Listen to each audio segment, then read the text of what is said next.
तो छठे भाव के कारक के रूप में हमें देखने को मिलते हैं कौन? केतु। मालिकाना हक किनका है? उसका जमीन किसका है? बुध का है। बुध और गुरु आपस में शत्रु हैं। बुध गुरु आपस में शत्रु होने के कारण जब गुरु वहां जाएंगे,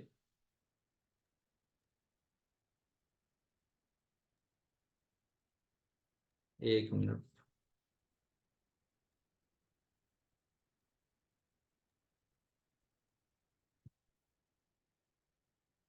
जब गुरु वहां जाएंगे, शत्रु घर में जाएंगे तो वहां समस्या क्रिएट होगी।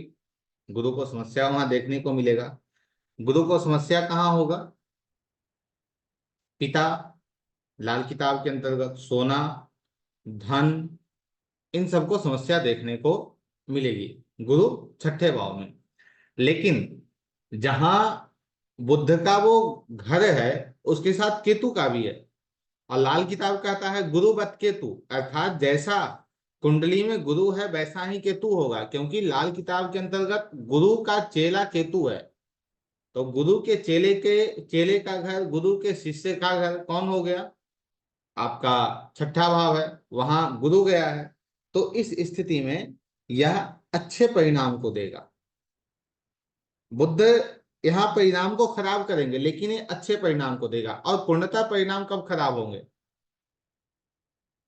तो उसके लिए आपको जाना होगा बृहस्पति के जो कारक घर हैं, जैसे दो, दूसरा, पांचवा, नौवा, ग्यारहवा और बारहवा। ये भाव क्या है? बृहस्पति के कारक हैं, यहाँ के कारक हैं बृहस्पति। इन भावों में यदि बुध चला जाए, शुक्र चला जाए, राहु चला जाए और पापी शनि अर्थात वह शनि जो केतु और राहु दोनों से किसी भी प्रकार संबंध बनाकर, दोनों में से किसी के एक के साथ भी संबंध बनाकर वो इन भावों में चला जाए, या वह दूसरे भाव में बैठकर छठे को देख भी रहा हो, ठीक है, क्योंकि दूसरे भाव की दृष्टि है लाल किताब में। तो इस स्थिति में भी बृहस्पति क्या होगा? बृहस्पति यहाँ खराब हो जाएगा। लेकिन बृहस्पति को यहाँ होने से एक दूसरा क्या है कि यहाँ दरवेश, क्या कहा गया इसे? दरवेश कहा गया, अर्थात मांगने वाला, साधु। ऐसा क्या होता है? साधु होता है। बृहस्पति और केतु अर्थात बृहस्पति का जो घर है वो सुरक्षित है। बृहस्पति के सभी घर में, दूसरे, पांचवे, नौवे, दस, नौवे, ग्यारहवें, बारहवें, इन सभी घर में यदि बृहस्पति के शत्रु ग्रह नहीं बैठे हैं तो बृहस्पति अच्छी स्थिति में है। केतु के पास बृहस्पति आए हैं, यहां भी अच्छी स्थिति बन रही है। तो क्या होगा? व्यक्ति को सब कुछ मिलेगा, सब कुछ चीजें प्राप्त होंगी, लेकिन कब? जब उसका स्वभाव एक साधु का होगा। कुछ कर्म किए ही उसे भोजन की प्राप्ति होगी, वो कुछ भी नहीं करेगा तब भी उसे सारी चीजें मिलेगी।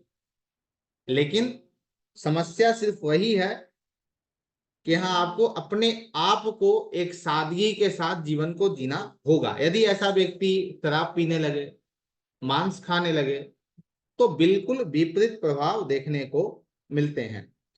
इसलिए ही छठे भाव के बृहस्पति को मुफ्तखोर भी कहा गया है, अर्थात इसे मुफ्त में ही सारी चीजें मिल जाती हैं, इसे कुछ परिश्रम करना नहीं पड़ता है, यह अच्छा माना गया है। इसी के साथ यदि बृहस्पति छठे में है और केतु बारहवें में चले जाएं, तो बृहस्पति और भी शुभ फल देगा।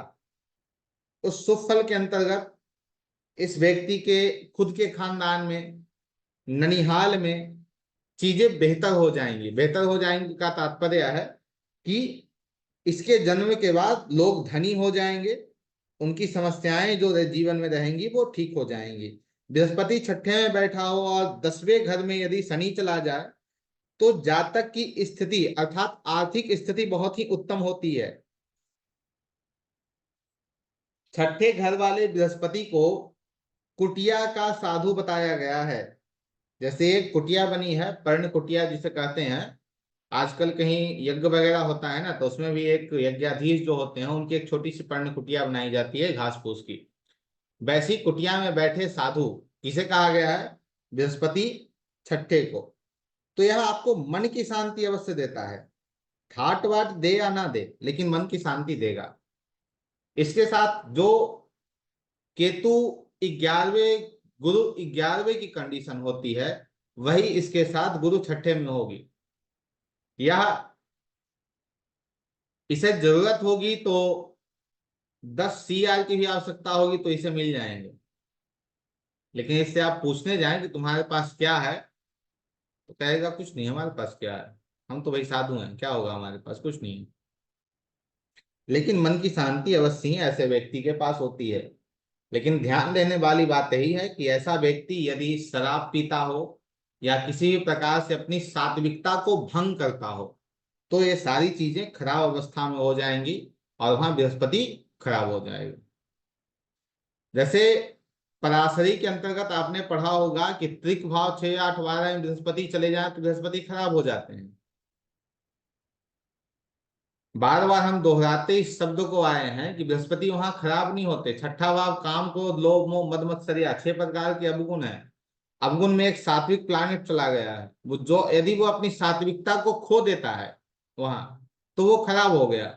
यदि वो अपनी सात्विकता को खोता नहीं है, स्वयं को दृढ़ निश्चय निश्चय के साथ वैसे ही बनाए रखता है, सात्विक बनाए रखता है, तो वहां बहुत अच्छा काम करेगा। वो सारी चीजें आपको प्राप्त प्राप्त कराएगा, आपको अध्यात्म में बहुत उन्नति की ओर लेके चला जाएगा। कुंडली में यदि केतु खराब है या बुध खराब है, तो छठे भाव में बैठा बृहस्पति कोई भी अच्छा फल नहीं देगा। क्योंकि छठा भाव एक घर है। उस घर में एक मेहमान गया है, कौन गया है? बृहस्पति गया है। लेकिन वह घर यदि खुद कमजोर है तो घर तो स्वयं गिर जाएगा। जब घर गिर जाएगा तो मेहमान भी गया फिर। और यदि घर मजबूत है तो मेहमान उसे सस्टेन कर सकता है, उसे चला सकता है। इसलिए छठे भाव की मजबूती के लिए केतु का उम्दा अर्थात अच्छा होना, बुध का उम्दा अर्थात अच्छा होना अति आवश्यक है। यदि ये दोनों खराब स्थिति में होते हैं तो जातक को आर्थिक स्थिति बहुत ही खराब हो जाती है। यदि कोई पाप ग्रह दूसरे में बैठकर, जो बृहस्पति के शत्रु हैं और छठे को देख रहे हो, तो इस स्थिति में भी जातक के जीवन में आर्थिक स्थिति बहुत ही खराब होती है। इन भावों को अवश्य ध्यान में रखेंगे। बृहस्पति के बारे में आप कहीं भी किसी भी भाव में देख रहे हो तो दूसरा भाव, 5वां, 9वां, 11वां और 12वां, इन भावों में बुध ना हो, शुक्र ना हो, राहु ना हो, पापी शनि ना हो। पापी शनि अर्थात जो शनि केतु से या राहु से इंटरलिंक कर रहा हो, यदि यह इन भावों में है तो बृहस्पति यहाँ अच्छे फल आपको नहीं देगा। यदि ऐसा जातक अपने मामा की अवहेलना करता हो या अपने भांजे की अवहेलना करता हो या अपने घर के जो बड़े बुजुर्ग हैं उनकी अवहेलना करता हो, उनका निरादर करता हो, तो यह योग किसी भी प्रकार से फलीभूत नहीं होगा। यह योग काम करेगा ही नहीं। कितना भी अच्छा योग हो, किसी भाव में कोई पाप ग्रह भी ना हो, तभी यह काम नहीं करेगा। तो इस प्रिकॉशन के साथ रहना है। यदि पाप ग्रह बैठे हैं दूसरे, पांचवें, इन सब में, तो उसके उपाय जो हैं उस पर भी बात करेंगे वीडियो के अंत में। अभी आगे बढ़ते हैं। अब बात कर लेते हैं दो ग्रह पे, बृहस्पति और शुक्र। बृहस्पति और शुक्र यदि छठे में बैठे हो तो ये दोनों ग्रह अलग अलग फल देंगे। ठीक है। बृहस्पति बुध के जमीन पे है, केतु के घर में बैठा है, बृहस्पति यहाँ अच्छे रिजल्ट देंगे। बुध भी यहाँ पे सौम्य बेहतर रिजल्ट ही देंगे। अपने अपने दोनों अलग रिजल्ट देंगे। बुढ़ापा में दोनों ग्रह अच्छे फल देने वाले होंगे। बुढ़ापा में दोनों ग्रह अच्छे फल देंगे, कोई समस्यादायक नहीं होगा। बृहस्पति और चंद्रमा, बृहस्पति और चंद्रमा यदि छठे में बैठे हो तो बृहस्पति और चंद्रमा की युति हर स्थानों पे तो विशेष फलदायक होती है, धन के मामले में बहुत ही अच्छा माना जाता है, लेकिन यहाँ यह शुभ फल को नहीं देगा। विशेष शुभता यहाँ पे चंद्रमा और बृहस्पति को प्राप्त नहीं होती। यदि कुंडली में केतु और बुध अच्छी अवस्था में है तो चंद्रमा और बृहस्पति के अच्छे रिजल्ट आपको मिलेंगे। यदि ये दोनों अच्छी अवस्था में नहीं है तो चंद्रमा और बृहस्पति के अच्छे रिजल्ट आपके जीवन में देखने को नहीं मिलते हैं। बृहस्पति और शुक्र, बृहस्पति और शुक्र की युति छठे घर में कोई शुभ फल को नहीं देती है। ऐसी युति वाला व्यक्ति या किसी व्यक्ति के कुंडली में आपको छठे में शुक्र दिख रहा हो तो या तो वह व्यक्ति धन के लिए परेशान होगा, या तो वह व्यक्ति अपनी दाम्पत्य जीवन अपने पत्नी से वो आपको परेशान दिखेगा। तो इस स्थिति में बृहस्पति छठे में बैठे हों और बृहस्पति के साथ शुक्र बैठे हों तो यह दाम्पत्य जीवन के लिए धन के लिए अच्छा नहीं माना जाता है या अच्छे योग नहीं बनते हैं। यदि यहाँ पे अकेला शुक्र भी बैठा है तो यहाँ यही कंडीशन बनती है, या तो धन या तो पत्नी, दोनों में से किसी न किसी एक में समस्या होती है। किसी स्त्री की कुंडली है तो स्वयं उसकी सेहत खराब रहती है। पत्नी अपने पति और पत्नी के लिए हम बात करें तो पत्नी जो है वो अपने पति का कदर नहीं करेगी यदि किसी व्यक्ति कुंडली में छठे में शुक्र और बृहस्पति बैठे हैं। बृहस्पति और बुध, बृहस्पति और बुध या तो बुध का घर है, बुध बृहस्पति के शत्रु हैं, तो यहाँ पे दो प्रकार से रिजल्ट आपको देखने को मिलेंगे।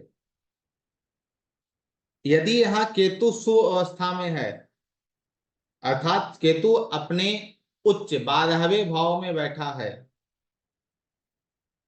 तो जातक धार्मिक होता है, पूजा पाठ करने वाला होता है। यदि यदि केतु तीसरे में या 8वें में चले जाएं तो व्यक्ति ऐसो आराम के इरादे से अपने आप को बर्बाद कर लेता है हर तरीके से।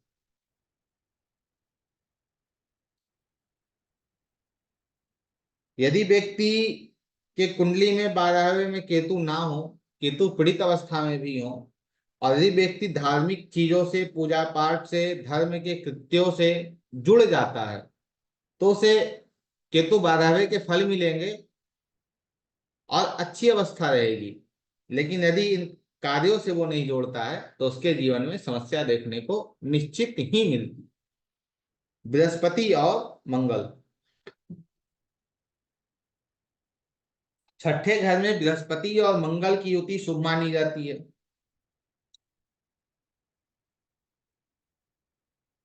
किंतु इस युति के समय बुध और केतु की अवस्था में ही यह कार्य करेगा। यदि केतु और बुध की अवस्था अच्छी नहीं है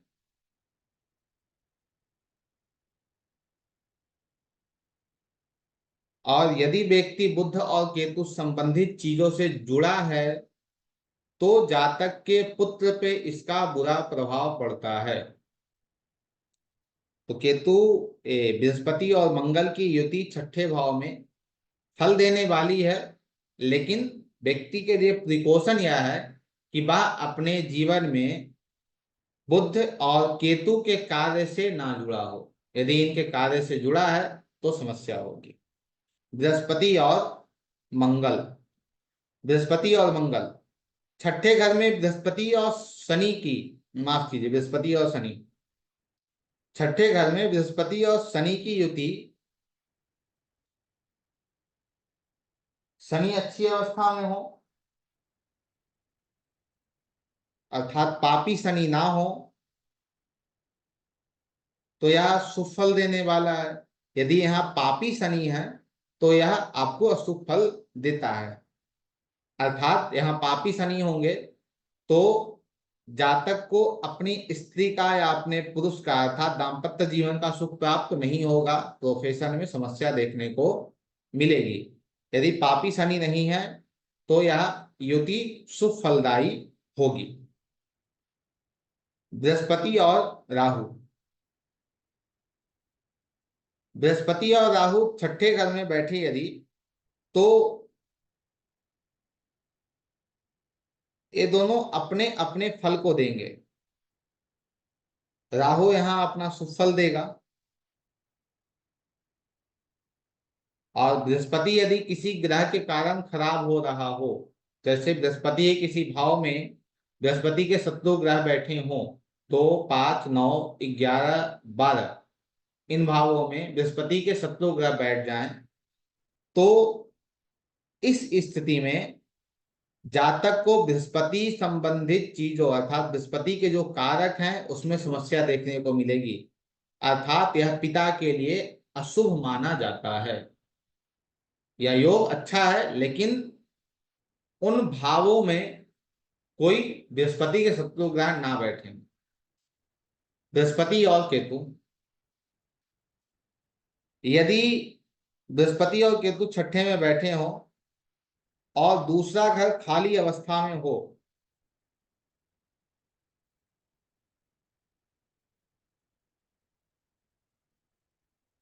या दूसरे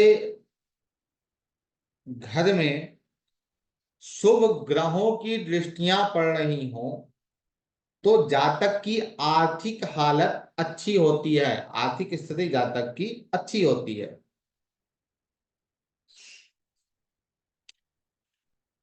और केतु और बृहस्पति की युति अध्यात्म को लेकर इतनी खास होती है, यदि इस पे गौर किया जाए तो आपके मृत्यु से पहले आपको आभास हो जाएगा, पूर्वाभास हो जाएगा कि आपकी मृत्यु आने वाली है।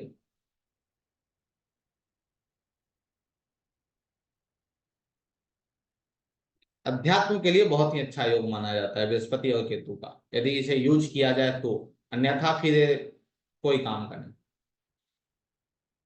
बृहस्पति और केतु छठे में है और बृहस्पति केतु यदि अच्छी अवस्था में नहीं है, केतु यदि खराब हो, तो जो आपके पहली संतान होगी उसके जीवन में आपको कष्ट देखने को मिलेंगे। और यदि बृहस्पति का घर खराब हो गया हो या बृहस्पति खराब हो, तो जातक जिंदगी भर दूसरों की गुलामी करता है। जातक जिंदगी भर दूसरों की गुलामी करता है।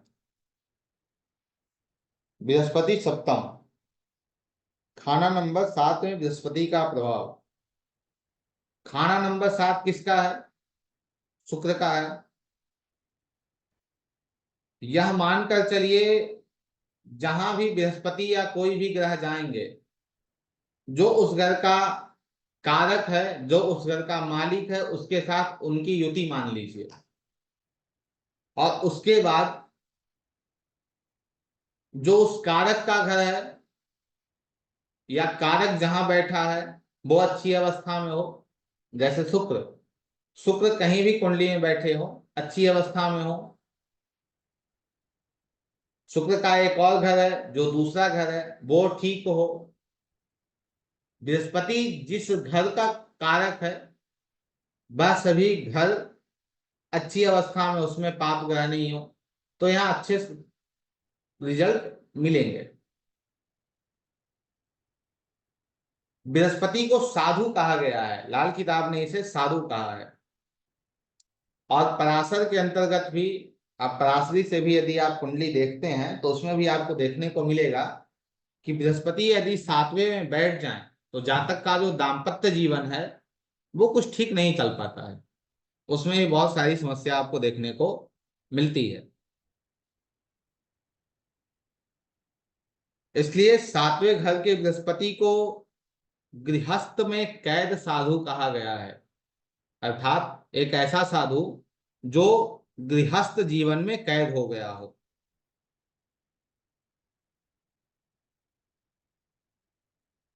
यदि किसी पुरुष की कुंडली में सातवें घर में बृहस्पति बैठे हो तो वो अच्छे फल देने वाले नहीं होते। यदि किसी स्त्री के कुंडली में सातवें घर में बृहस्पति बैठे हो तो धन के लिए और संतान के लिए या शुभ फल देता है, अच्छे फल को देता है। जिस भी व्यक्ति के कुंडली में आपको सप्तम में बृहस्पति मिले वह अपनी जिम्मेदारियों से दूर भागने के लिए निरंतर प्रयास करता हुआ मिलेगा। अपनी जिम्मेदारी से दूर भागेगा नहीं, और इन प्रयास में किसी साधु के चक्कर लगाएगा, किसी मंदिर का चक्कर लगाएगा, चक्कर लगाता रहेगा भाई अपनी जिम्मेदारी से किसी प्रकार हम भाग लें, क्योंकि साधु है ना, साधु को गृहस्थ बंधन में बांध दिया गया है।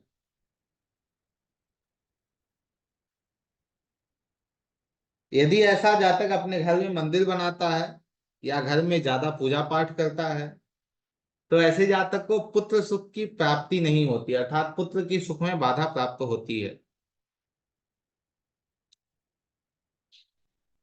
गोद लिए संतान से भी सुख नहीं प्राप्त होता। यदि गुरु सप्तम में बैठे हो और घर में आपने एक बड़ी मंदिर बना रखी है और नित्य उसमें बहुत अच्छे से पूजा पाठ चल रहा है, क्योंकि साधु की प्रवृत्ति आपकी हो जाएगी, और साधु की प्रवृत्ति आपकी हो जाएगी, और साधु की प्रवृत्ति यदि आपकी हो गई तो फिर आपको उसमें कुछ ये नहीं है कि भाई करना क्या है, साधु है। तो घर में मंदिर ना रखें, यदि घर में मंदिर है तो उसमें ज्यादा पूजा पाठ करें, ठीक है, लेकिन अपनी जिम्मेदारियों को समझकर, जिम्मेदारियों से यदि व्यक्ति भाग रहा है तो वहां समस्या देखने को मिलेगी ही मिलेगी।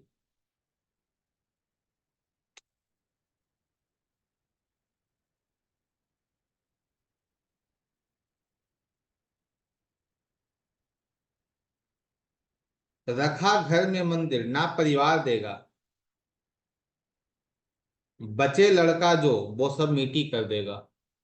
समझ रहे हैं?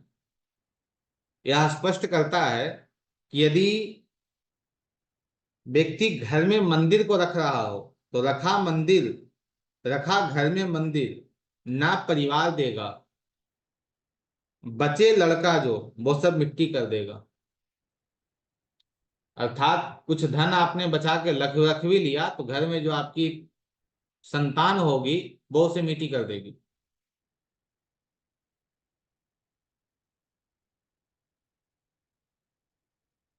यदि बृहस्पति सप्तम में बैठे अच्छी अवस्था में हो तो जातक को जो धन ससुराल से मिलता है या दहेज के रूप में मिलता है उससे जातक को बहुत ही बरकत होती है, अर्थात उसमें नित्य ही तरक्की होती है। एक चीज स्पष्ट आपको देखने को मिलेगी, किसी भी कुंडली में देख लीजिए, यदि बृहस्पति सप्तम में है तो उस व्यक्ति का जो गृहस्थ जीवन है, जो दाम्पत्य जीवन है, वो किसी भी अवस्था में आपको अच्छा नहीं दिखेगा। कुछ ना कुछ समस्या उसके दाम्पत्य जीवन में आपको मिलेगी ही मिलेगी। अब इसका कारण क्या है? बृहस्पति और शुक्र है, बृहस्पति शुक्र का शत्रु है।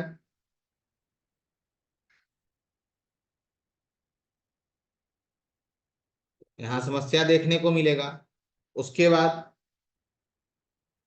यदि व्यक्ति घर में मंदिर बनाकर पूजा कर रहा हो और यदि व्यक्ति साधु संतों से ज्यादा संपर्क बनाकर चल रहा हो तो ऐसी अवस्था में भी देखने को मिलेगा कि जातक के दाम्पत्य जीवन में अत्यधिक कष्ट आ रहे हैं।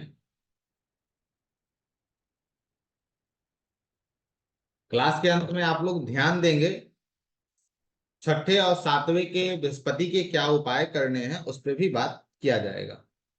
अभी बात कर लेते हैं दूसरे, सातवें भाव में बृहस्पति के साथ दो ग्रह बैठ रहे हो तो वो क्या प्रभाव देंगे। एक,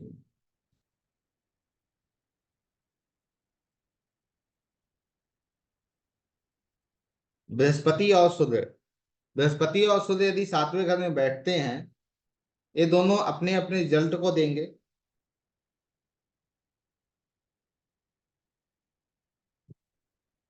बृहस्पति का जो घर है, स्मरण आप लोगों को हो गया होगा बृहस्पति कौन कौन से घर का पक्का ग्रह है, या कौन कौन से घर का ये कारक है। इन घरों में किसी भी प्रकार से शत्रु ग्रह आ जाए तो बृहस्पति यहाँ खराब हो जाएगा, बृहस्पति खराब हो जाएगा, सप्तम को खराब कर देगा। यदि प्रथम भाव में, प्रथम भाव का कारक सूर्य है, यदि वहां कोई पाप ग्रह आ जाए, सूर्य के शत्रु ग्रह आ जाए, तो वहां सूर्य खराब हो जाएगा। लेकिन यदि सूर्य खराब होता है तो ऐसा नहीं है वो बृहस्पति को खराब कर देगा, यदि बृहस्पति खराब होता है तो ऐसा नहीं है कि वो सूर्य को खराब कर देगा। ये दोनों किसी को खराब नहीं करेंगे, ये दोनों अच्छे रिजल्ट अपने अपने देंगे। यदि एक खराब होगा तो दूसरे को खराब नहीं करेगा, दूसरे अपने रिजल्ट को पूरी तरह दे रहा होगा। बृहस्पति और चंद्रमा, बृहस्पति और चंद्रमा यदि सप्तम में बैठ रहे हो तो ये ऐसा जातक को दलाली से, एजेंट के काम से लाभ होता है। यदि इन पे किसी भी शत्रु ग्रह का प्रभाव हो या अशुभ ग्रहों की दृष्टियां इन पे पड़ रही हो तो व्यक्ति को चंद्रमा की आयु से, चंद्रमा की आयु क्या है, 6 वर्ष की है, तो चंद्रमा की आयु से छठे, 12वें और 24वें साल में यह मां के लिए अशुभ होता है। छठे, 12वें और 24वें साल में यह मां के लिए अशुभ माना जाता है।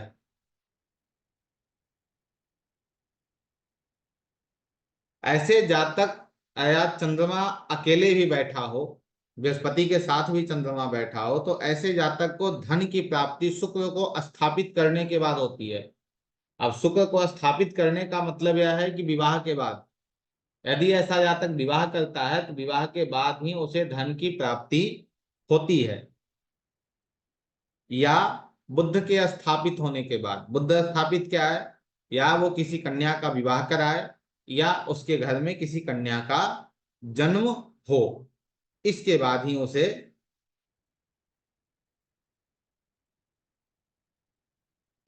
धन की प्राप्ति होती है। बृहस्पति और शुक्र, बृहस्पति और शुक्र सप्तम में यदि बैठे हैं,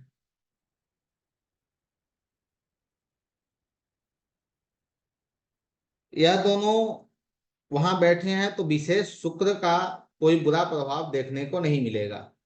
यदि व्यक्ति बुध के कार्य से जुड़ा है तो व्यक्ति के जीवन में बरकत प्राप्त होती है, तो व्यक्ति के जीवन में बरकत प्राप्त होती है, बुद्ध का काम करे तो अच्छा होता है ऐसे व्यक्ति के लिए। यहाँ शुक्र अच्छे रिजल्ट को देता है, कोई विशेष खराब नहीं करता, यहाँ ठीक अवस्था में है।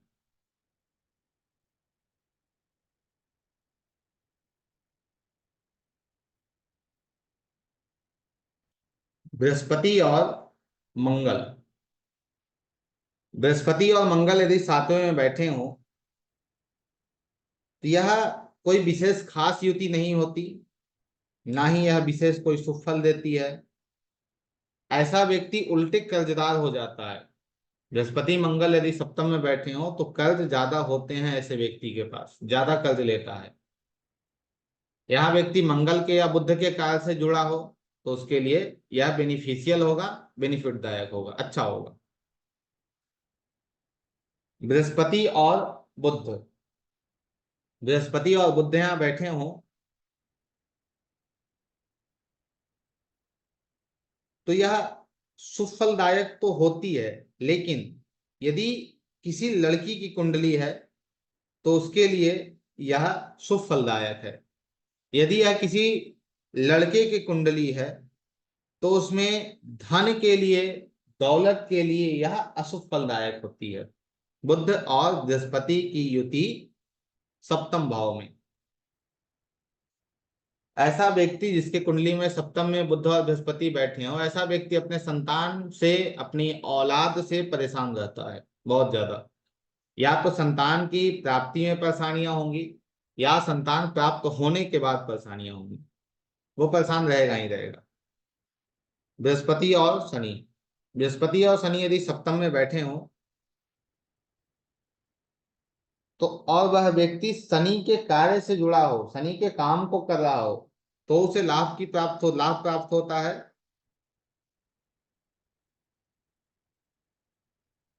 शुक्र और मंगल भी कुंडली में शुभ हो तो उसे शुभता या लाभ प्राप्त होता है।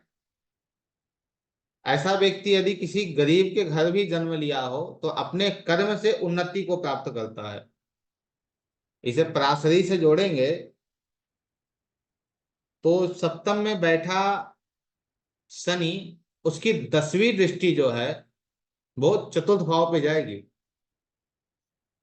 अर्थात अपने कर्म से व्यक्ति सुख सुविधा सभी को अर्जित करेगा। अपने कर्म से व्यक्ति गरीब से अमीर, या हम कहें बहुत अच्छे ओहदे तक पहुंचता है।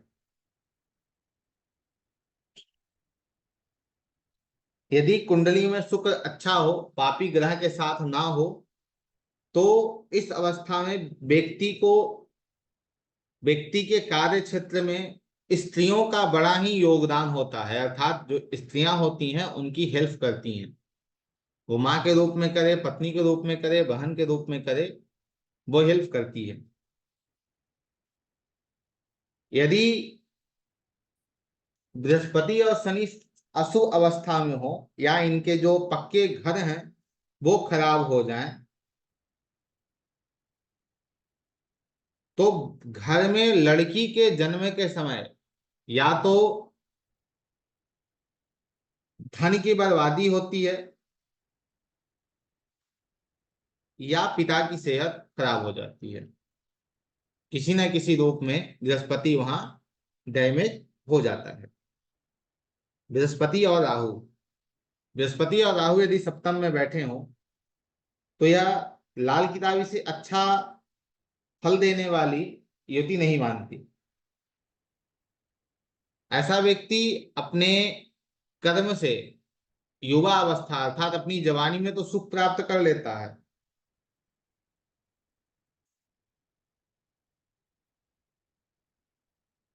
बुढ़ापे में ऐसे व्यक्ति को कष्ट देखने को मिलती है।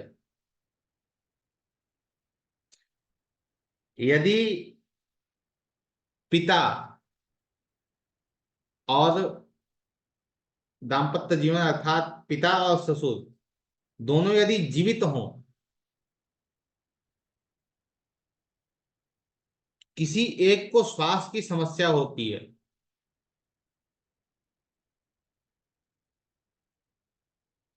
बृहस्पति और केतु, बृहस्पति और केतु की युति सातवें घर में जातक को धार्मिक बनाती है। लेकिन पुनः यह युति बृहस्पति और केतु की किसी भी अवस्था में धन के लिए, दाम्पत्य जीवन के लिए, पुत्र प्राप्ति के लिए शुभ नहीं होता, अच्छा नहीं माना जाता, ये दोनों चीजों के लिए। बृहस्पति और सातवें और आठवें के उपाय के बारे में बात कर लेते हैं कि सातवें में यदि बृहस्पति बैठे हों तो उसके क्या उपाय हैं, यदि और छठे में बृहस्पति बैठे हों तो उसके क्या उपाय हैं। पहले छठे के बारे में बात कर लूं। यदि छठे में बैठे बृहस्पति हैं और उनके अच्छे फल आपको नहीं मिल पा रहे हैं, तो घर की जो बेटी है या बेटी की जो संतान है उसका मान सत्कार करें, उसको मान सम्मान दें, और बेटी को या आपके बेटी के जो घर के लोग हैं उन्हें कुछ धन या किसी भी प्रकार से कोई सहायता करें। पिता यदि हैं तो पिता को साथ रखें, पिता की सेवा करें। छठे के बृहस्पति के सभी उपाय हैं, इसे आप प्रिकॉशन समझ सकते हैं या इसे यूटिलाइजेशन समझ सकते हैं। बृहस्पति की जो वस्तुएं हैं जैसे सोना है, केसर है, इन सभी को अपने पास रखें, यह भी आपको अच्छा रिजल्ट लाकर देता है। बृहस्पति की कारक चीजें जैसे चना दाल है या कोई पीला फल है इसे आप मंदिर में दान करें, वो भी श्रेयस्कर है। वो श्री कृष्ण का, विष्णु का मंदिर होना चाहिए। यदि बृहस्पति केतु के कारण अशुभ अवस्था में हो तो लोहे की गोली को लाल रंग करके अपने पास रखना चाहिए। इसकी संख्या 4 होनी चाहिए। 4 गोली लाल रंग की करके लोहे की उसे अपने पास रखने चाहिए। छठे के बृहस्पति के यह उपाय हैं। अब बात कर लेते हैं सातवें के। यदि सातवें घर में बैठे हों और उनके अच्छे रिजल्ट आपको नहीं मिल रहे हैं तो घर में मंदिर ना बनाओ, वो अच्छा है आपके लिए। यदि घर में मंदिर है तो उसमें एक किसी पुजारी को रख दीजिए, आप स्वयं भी पूजा कर सकते हैं, क्योंकि हम धर्म से हट नहीं सकते। या मंदिर से हटकर आप कहीं दूसरी जगह उनकी मंदिर आप बना दें, वो और अच्छा है।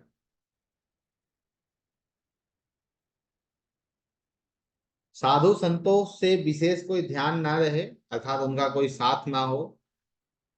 यदि उनके साथ रहते हैं तो यह समस्यादायक होगा आपके लिए। पर स्त्री से संपर्क ना रखें।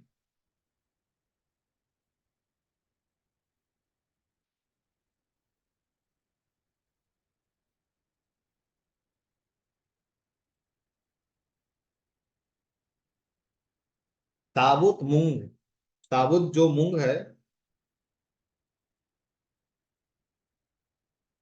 उसे पीले कपड़े में बांधकर पीतल के बर्तन में डालकर साउथ वेस्ट डायरेक्शन में रख दें। साबुत मूंग को पीले वस्त्र में बांधकर पीतल के बर्तन में डालकर साउथ वेस्ट में रख दें। ध्यान होगा आप लोगों को, जब हमने लाल किताब को प्रारंभ किया था तो उसी वक्त आप लोगों से कुछ शब्द हमारे थे जो आज हम लोग वास्तव में यूज करते हैं। जितनी भी रेमेडी, वो सभी रेमेडी कहीं ना कहीं लाल किताब से ही है।